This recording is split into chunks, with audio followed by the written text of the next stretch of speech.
Good evening, and thank you for sharing a few minutes of your time. An evening address such as this is unusual, but so too are the times in which we are living. In fact, most of us have never witnessed the kind of turmoil that we see now gripping our nation. It seems every day brings unexpected and unwelcome news. More layoffs, more bankruptcies, more business failures. These are not just numbers found in a newspaper story or seen on the TV news. Behind every number is a person, a family, and their security and their dreams for the future. Their individual stories are unique, but their fears, their concerns are not, for we all share them. It is a time of great uncertainty, but this much I know: the people of Connecticut are strong, determined, and resilient. We have been challenged in the past, and we have prevailed, and we will prevail this time as well. Our state is a state of innovation, ingenuity, and intense pride. To be sure, there will be times of trial and tears in the weeks and months ahead. One thing, though, that will never be in question is that we are in this together, united in purpose, bound by our humanity and our concern for one another. I am proud to be your governor, and I am unbowed by the challenges before us. For great challenges bring great opportunities, opportunities for much-needed change. In 2 days' time, I will be presenting a recommended state budget to the legislature for the next 2 years. In many ways, it is a budget unlike any that has been presented in recent memory. It is a budget that sets fundamentally new visions for the state of Connecticut.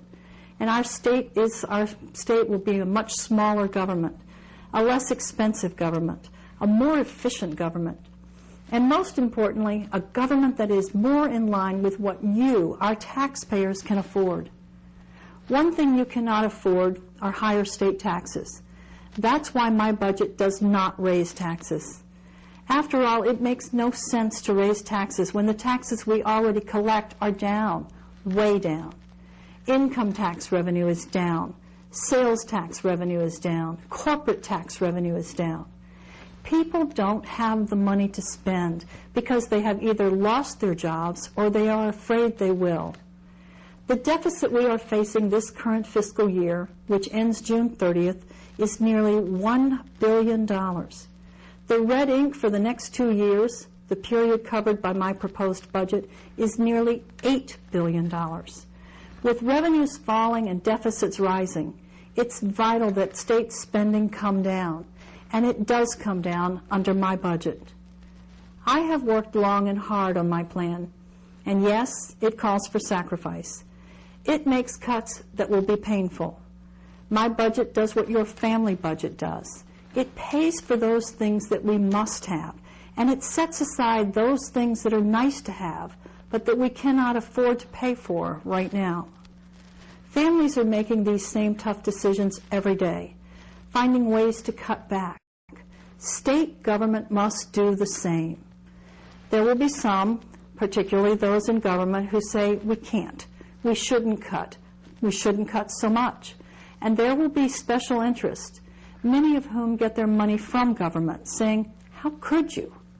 They will be calling for new and higher taxes, saying it's an issue of balance and fairness. Of course, they will never admit that it's you who will be paying those taxes, because in the end, it is always you. Tax increases balanced on your backs when you can least afford it is hardly fair. Yes, they will protest and petition. In fact, many have already started, just knowing that I will not raise taxes and that I am cutting spending in my budget. That is their right, and they will be right in that some of the cuts will be painful. They are cuts I wish I did not have to make. But it is my obligation as your governor to do what is right in these tough economic times, to protect you and your family, and to position Connecticut to succeed and to soar when the economic recovery comes.